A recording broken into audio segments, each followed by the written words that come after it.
Zone Europe sur Sensation. Liberté, égalité, obésité, c'est le thème de cette émission spéciale organisée au Centre français de Berlin avec le soutien du Fonds citoyen franco-allemand. En France, comme en Allemagne, près d'un adulte sur deux se trouve en situation de surpoids. Les personnes atteintes d'obésité ou même seulement en surpoids sont souvent victimes de discrimination de façon répétée, que ce soit à l'école, au travail ou dans la rue. Parmi nos invités aujourd'hui, Bénédicte Hennis, cofondatrice de la start-up Benou, Christophe Lefeul, chef pâtissier de la maison d'Écautré en Suisse, Sabine Duquebencroft, chef berlinoise, Anne-Sophie Joly, présidente du collectif national des associations d'obèses, et Magloire Delcros-Varro, animateur et réalisateur. Zone Europe. Bonjour Anne-Sophie Joly. Bonjour. Vous êtes la présidente du collectif national des associations d'obèses. Est-ce que la grossophobie, c'est partout pareil ? Est-ce que les personnes en surpoids sont stigmatisées de la même manière en Europe, en Allemagne qu'en France ? Alors, il y a effectivement une forme de discrimination en France qui n'est pas du tout, j'ai envie de vous dire, officielle. Il y a, bah oui, il ne faut pas dire, machin, il ne faut pas faire. Et puis en fait, dans les faits, c'est fait et c'est dit. Donc, il y a ça. En Allemagne, il y a peut-être un petit peu plus d'acceptation. Parce que les mentalités sont un peu différentes. Mais on reste quand même sur un gros problème c'est le cas de le dire, de grossophobie et de discrimination. Quelques statistiques récentes, près d'un quart des adultes sont obèses en Europe. Entre 5 à 9 ans, un enfant sur 8 est obèse. Est-ce que les autorités, selon vous, ont-elles trop tardé à réagir ? Alors, les autorités, si on parle de la France, en fait, j'ai envie de vous dire, comparativement à d'autres pays européens, la France est quand même très active dans le sujet, même si, à mes yeux, il y a encore beaucoup de travail à faire et beaucoup de chemin à fréquenter. Mais en France, on a cette chance d'avoir un plan national nutrition santé, un PNNS, avec des projets hyper ambitieux et hyper intéressants, notamment dans le PNNS 4. On a également eu donc le plan obésité et l'écriture de la feuille de route obésité, donc qui sont quand même des projets, j'ai envie de dire, étatiques au sens large du terme. Là, on en parlait tout à l'heure sur la deuxième table ronde sur finalement ce qui était fait au niveau de l'alimentation. Mais ce que les gens ne savent beaucoup moins, c'est qu'on a le CNA en France, qui est le Conseil national de l'alimentation, qui est sous l'égide de 4 ministères, qui travaillent beaucoup sur ces questions-là, à la fois de production alimentaire, de transformation alimentaire, de marketing, avec une partie écologique, parce qu'il y a le ministère de l'écologie qui est dedans, le ministère de l'agriculture, le ministère des finances et le ministère de la santé. On est très bien lotis en France. On est très bien lotis. Il faut aller évidemment beaucoup plus loin et beaucoup plus vite, c'est-à-dire nous donner les moyens de faire encore plus de choses, parce qu'effectivement, l'obésité en France, c'est 8 millions de personnes, surpoids et obésité, c'est 33 millions de personnes, qui effectivement impactent de plus en plus les enfants. La problématique des perspectives sur l'Union européenne est catastrophique. Il y a, comme vous le dites, il y a urgence cruciale d'avancer vite et d'avancer bien avec les bonnes personnes. Et en France, depuis quand est-ce qu'il y a eu cette prise de conscience, depuis quand est-ce qu'on parle d'obésité, de grossophobie, et qu'on met des mots sur finalement des termes que certains vivent au quotidien ? Alors, sincèrement, je pense qu'on est plusieurs, à être dedans depuis longtemps. Nous, modestement, le collectif a fêté ses 20 ans en 2023, en mars 2023. Moi, ça fait 23 ans que je travaille sur la problématique et c'est... On a vraiment avancé parce qu'on n'a rien lâché pendant 23 ans, en fait. Mais c'est une aventure humaine de plusieurs personnes. Et puis, c'est des gens qui nous ont rejoints et qui ont compris l'enjeu de la problématique. Merci beaucoup Anne-Sophie Joly. Merci à vous. Je rappelle que vous êtes la présidente de l'association du collectif national des associations d'obèses. Zone Europe. Bonjour Magloire. Bonjour. Vous êtes animateur de télé, de radio, réalisateur aussi. Vous avez donc réalisé le film Grossophobia. Comment est-ce qu'on vit lorsqu'on est donc victime de la cible d'attaques grossophobes ? Comment est-ce qu'on le vit aujourd'hui et puis avant aussi quand on était plus jeune ? C'est un sentiment d'injustice. Je peux être la cible de plusieurs façons. de plusieurs discriminations possibles. Je suis noir, je suis homosexuel, et je suis gros. Comme on est ici à Berlin, je vais redire Ich bin fett. Faites. Ça veut dire je suis gros en Je allemand. suis gros en allemand. Mais celle dont je suis le plus souvent victime, c'est pas le fait que je sois noir, c'est le fait que je sois gros. Et je trouve ça tout à fait incroyablement injuste, comme toutes les discriminations, parce que elle fait référence à quelque chose que de toute façon, quelle que soit la discrimination, on n'a jamais choisi, mais qui en plus part d'un état de santé déréglé. Et c'est incroyable qu'on puisse, quand si on croise une cancéreux qui n'a pas de cheveux, on va pas lui dire, dis donc, t'es chauve, toi tu rentres pas dans la boîte, quoi. C'est un truc incroyable. Donc je pense qu'il y avait urgence à prendre le combat. Donc comment je l'ai pris pendant des années très mal, et aujourd'hui c'est un combat. Donc on se bat. Et aujourd'hui, donc, dans ce combat, vous avez réalisé un court-métrage pour dénoncer la grossophobie. Ça s'appelle Grossophobia, un film écrit et interprété par des jeunes de Tarnos, dans les Landes. Qu'est-ce qui vous a le plus marqué en préparant ce court-métrage et comment est née cette idée? C'est leur volonté. C'est la volonté de tous ces jeunes de le faire déjà, de l'écrire, de le jouer, de l'interpréter, et qu'il existe. Ils se sont vraiment battus. Je pense que sans eux, je ne l'aurais évidemment jamais fait, bien entendu, je n'aurais même pas eu l'idée. On a fait une photo pour inciter les obèses à venir à la plage, sur la merveilleuse plage de Tarnos. Ça s'est transformé en un court-métrage. Ils ont mobilisé le maire, que je remercie, le maire de Tarnos, la CAF, qui a donné des sous, quelques sociétés là-bas sur place, le conseil général pour utiliser les écoles. Ils se sont battus comme des fous.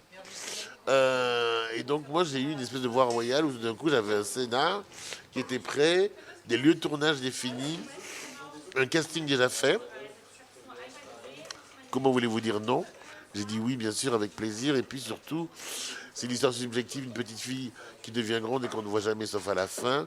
Et c'est l'histoire vraie donc de Mélissa, que l'on voit, mais de Mélissa, il y en a des centaines. Moi aussi, je suis Mélissa. Nous sommes toutes des Mélissa, c'est-à-dire nous sommes toutes atteintes d'obésité, parfois morbide, qui nous empêche de nous regarder dans un miroir. Qui nous empêche de nous regarder dans un miroir. Je le répète parce que je parle vite. Dans ce film, il y a plusieurs séquences de la vie quotidienne où donc une petite fille est victime d'attaques grossophobes. Est-ce que vous êtes aussi inspiré de votre histoire personnelle? Est-ce que ces scènes, vous les avez également vécues? Toutes les scènes que vous voyez dans ce film sont toutes des scènes vécues par l'un, par l'autre, ou toutes vécues par tout le monde. Toi, tu dois pas manger ça parce que tu es trop gros. Je l'entends tous les jours aujourd'hui. Ce regard plein de commisération de vos meilleurs amis qui vous disent « Ah ben non, tu devrais pas en prendre. » Non, ben non. Mais c'est pas mon médecin, quoi. Pourquoi, justement, dans l'obésité, des gens qui n'ont aucune autorité à le faire font des réflexions où vous préconisent, voire vous prescrivent sans être médecin, des solutions. C'est ridicule. Donc, c'est toute cette... Alors que ça part d'un bon sentiment, parfois. Bien que je méfie des bons sentiments. Je me méfie terriblement des bons sentiments. Alors, le gros, comme ça, est stigmatisé, va un coup pour lui être gentil avec lui, va un coup pour être méchant. Mais ça fait, pour les enfants qui le sont, stigmatisés, 80% des adultes obèses sont des enfants qui ont été maltraités par rapport à leur obésité.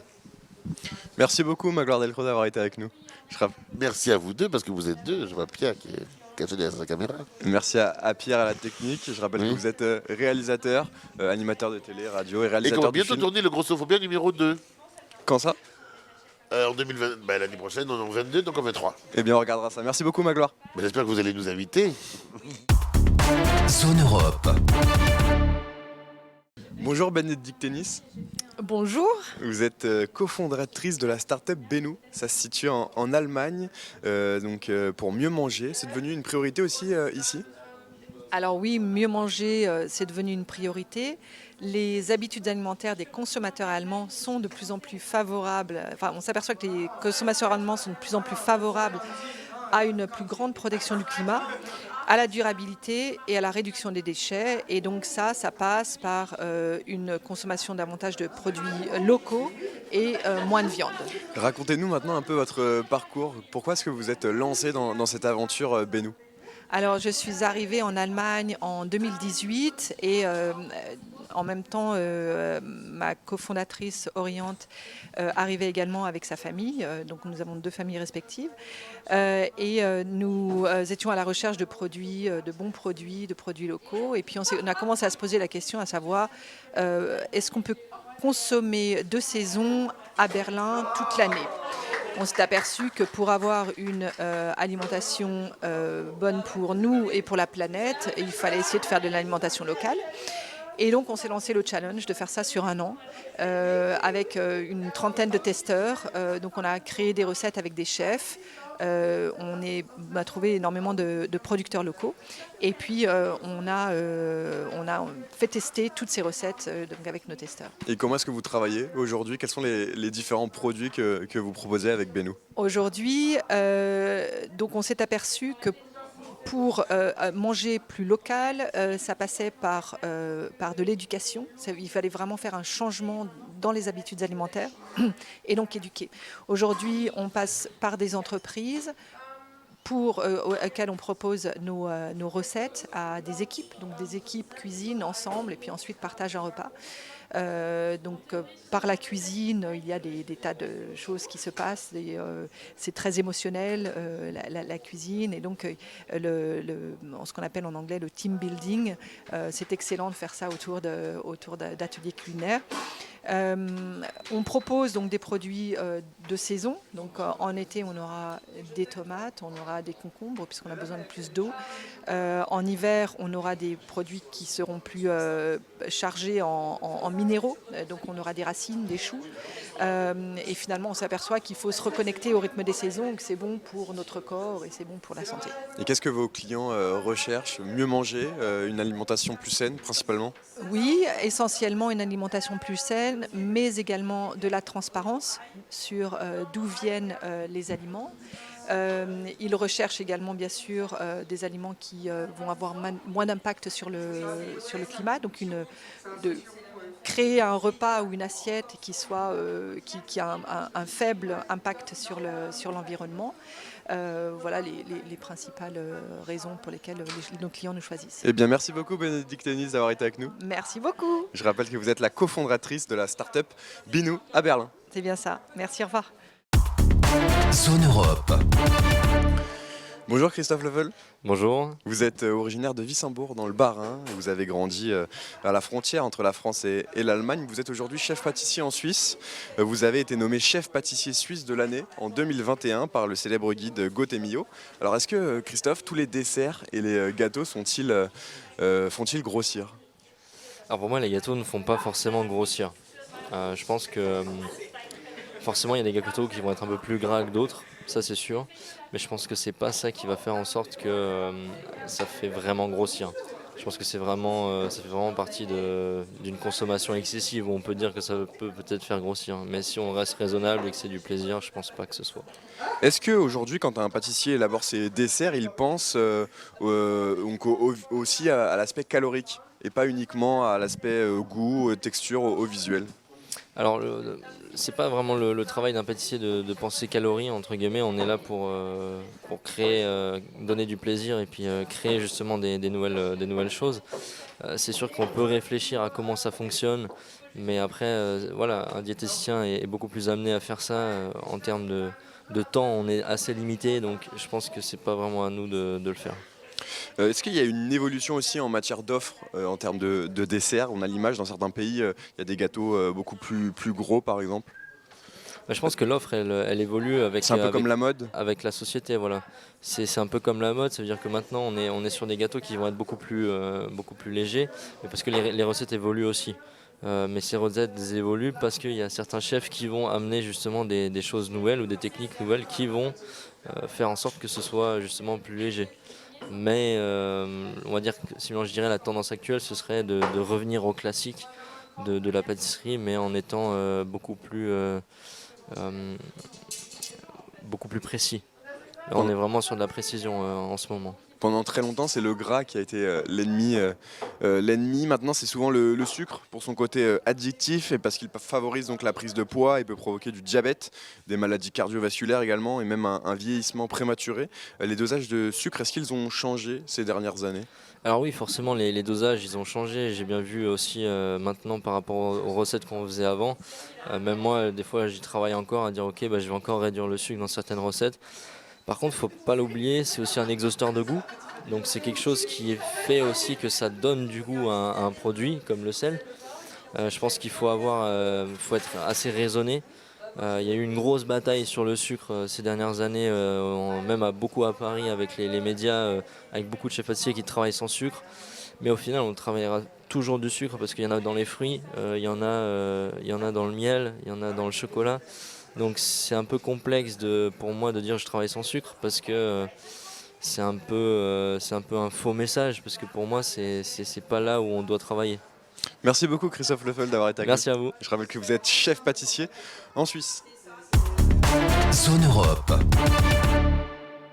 Bonjour Sabine Dubencroft, vous êtes chef cuisinière. Ici en Allemagne, vous avez assisté à la table ronde Liberté, Égalité, Obésité aujourd'hui. Qu'est-ce que vous en avez pensé d'abord? Guten Tag, Sabine Dubenkopf. Sie sind Köchin hier in Berlin und Sie haben eben gehört, was eben gesagt wurde bei der Diskussion zum Thema Liberté, Égalité, Obésité, also Freiheit, Gleichheit, Fettleibigkeit. Was haben Sie gedacht?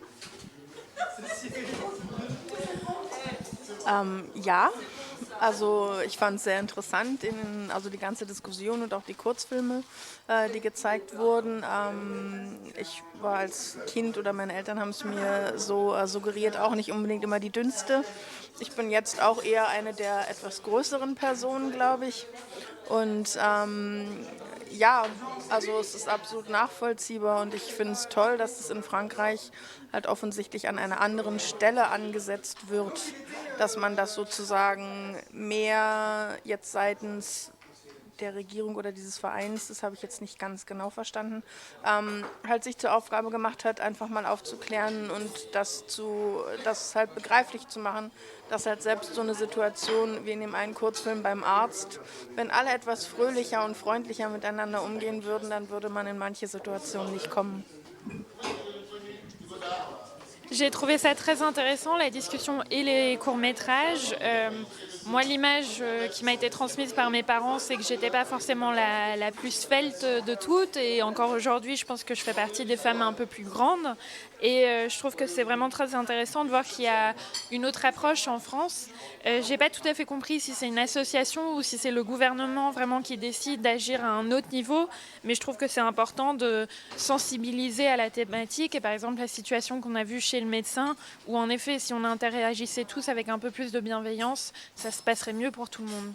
Comment ça se passe ici en Allemagne justement? C'est intéressant d'avoir le point de vue allemand. Est-ce qu'il y a de la prévention qui est faite? Est-ce que les personnes qui sont donc victimes de grossophobie sont plus acceptées dans la société ou il y a encore énormément d'efforts à faire ici aussi de ce côté-ci du Rhin? Mich würde interessieren, wie das in Deutschland aussieht. Wie ist es da mit Prävention? Wird das viel gemacht? Wie ist da der Blick darauf in Deutschland? Und auch für Opfer von Diskriminierung, von Fatshaming, gibt es da eine höhere Akzeptanz in Deutschland? Wie ist das?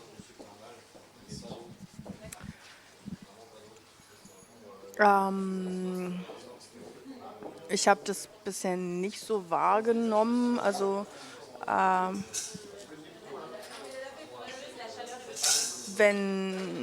es gibt nicht irgend so was Großes an der Prävention oder halt an der Aufklärung. Ich bin halt so aufgewachsen, dass eigentlich alles da sein durfte und jeder eigentlich so sein darf, wie er denn will. Und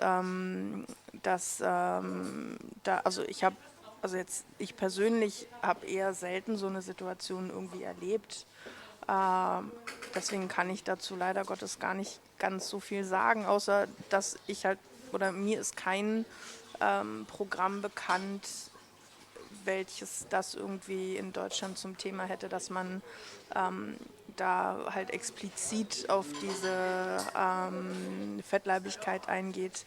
Es geht halt, wenn eben halt viel mehr einfach um alles, also man darf alles sein, was man möchte. Darum wird, glaube ich, hauptsächlich viel mehr in Deutschland gekämpft. Je ne suis pas tout à fait sûre de pouvoir répondre à la question dans le sens où j'ai pas connaissance de programme de prévention, de sensibilisation. À ma connaissance, ça n'existe pas. Moi, la façon dont j'ai grandi, c'est que chacun, chacune avait le droit d'être qui veut, d'exister tel qu'il existe. Et donc, personnellement, j'ai malheureusement rarement vécu ce genre de moment de discrimination, donc je peux pas vraiment répondre à la question. Mais à ma connaissance, il n'y a pas de programme spécifique qui ont vraiment pour cible cette thématique-là de l'obésité. Et on est plutôt dans la prévention qui vise à sensibiliser à cette idée que chacun, chacune peut être comme il veut. Et pour finir, Sabine Dubrevnov, vous avez donc présenté à la suite de la table ronde une recette. Est-ce que vous pouvez nous la présenter et nous dire un petit peu les différentes étapes de la recette? Sie haben im Anschluss an die Diskussion uns ein Rezept vorgestellt und mit uns gekocht. Können Sie uns ein bisschen mehr über das Rezept sagen? Das Rezept waren Raviolis, gefüllt mit einem Kürbispüree und auf einem Mangoldgemüse mit einer Joghurtsoße. Es geht halt letztendlich darum, dass, das gilt sicherlich für einige Regionen Europas, man hat halt vergessen, mit den saisonalen Zutaten zu arbeiten, weiß keine halt inspirierenden Rezepte so unbedingt dafür. Und darum geht es halt einfach zu zeigen, dass man eben mit den saisonalen und auch regionalen Zutaten doch auch auf eine relativ schnelle Art und Weise, darum ging es heute halt auch sehr. Ich kann halt auch Ravioli innerhalb von, keine Ahnung, den Teig zusammenrühren, das sind vielleicht 2 Minuten. Und dann muss es kurz ruhen, aber ich kann innerhalb von einer halben Stunde ein sehr gesundes, wie mir aus der Runde auch als Feedback gegeben wurde, sehr leckeres Essen zusammenstellen. Und darum geht es halt, glaube ich, sehr, dass man schnell gesundes Essen aus regionalen Zutaten herstellen kann. Donc, ce qu'on a fait aujourd'hui, ce sont des raviolis avec du potiron et une sauce de blettes au yaourt. Et je pense que ce qu'on a vraiment oublié, c'est comment cuisiner avec des produits de saison et des produits locaux, parce qu'on manque d'inspiration. Et mon objectif aujourd'hui, c'était de montrer qu'il est possible de cuisiner régional et de saison, et en peu de temps. Donc par exemple de montrer qu'en l'espace de 2 minutes, je peux faire de la pâte pour des raviolis et qu'en 30 minutes, j'ai cuisiné un plat sain, régional, équilibré et rapide à faire. Merci beaucoup Sabine Dubrevnov d'avoir été avec nous. Je rappelle que vous êtes chef cuisinière ici à Berlin et merci beaucoup Anna Johansen, notre interprète aujourd'hui. Zone Europe sur Sensation, avec le soutien financier du Fonds citoyen franco-allemand.